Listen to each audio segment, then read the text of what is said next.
कराची के अवाम काबिल मुबारकबाद है कि उन्होंने नफरतों को, तासुबात को, करप्शन को कराची के गलियों में हमेशा के लिए दफन किया इंशाअल्लाह ताला।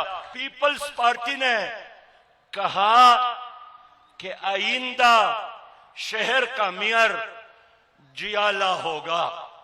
मैंने कहा कि जब इस शहर पर मुसीबत आई थी, जब इस शहर में सैलाब की वजह से पूरा सिंध डूब गया था, उस मुसीबत के लम्हे जियाला कहां गया था? हल्का तो बड़ी बात है, अगर एक वोट भी हमें कराची के लोगों ने दिया है और पीपल पार्टी उसको चुराना चाहती है, तुम्हारे मैदे को चीर कर हम वो एक वोट भी निकालेंगे। तुम मेरा वोट नहीं खा सकते हो। आप हमारे मैंडेट को तस्लीम करें, हंसकर खुशी के साथ कबूल करें या रोने के साथ कबूल करें, लेकिन अब कराची की इस आवाज को पीपल पार्टी नहीं दबा सकती है।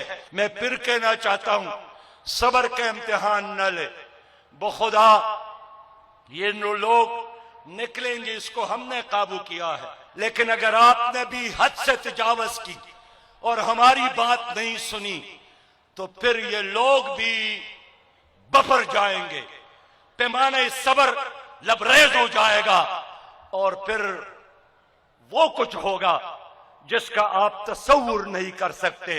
ये जो नजरिया लोग पेश कर रहे हैं कि फिर ये फंड नहीं देंगे, अगर फंड तुम्हारे बाप का है तो 1 रुपया भी हमें ना दे। अगर फंड कराची के अवाम का है तो इंशाअल्लाह आप रोए या हंसे आपको देना पड़ेगा। 23 तारीख तक ये मसला हल होना चाहिए।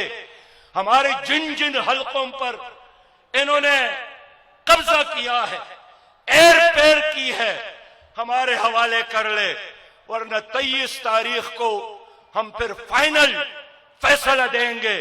फिर सारी जिम्मेदारी पीपल्स पार्टी की होगी। हाफिज नईम रहमान साहब इंशाअल्लाह इस शहर का मेयर होगा। कोई और चॉइस नहीं है अवाम के साथ, कोई और ऑप्शन नहीं है अवाम के साथ। अब जितनी जल्दी इस हकीकत को तस्लीम किया जाए उतना ही पीपल पार्टी के हक में बेहतर है।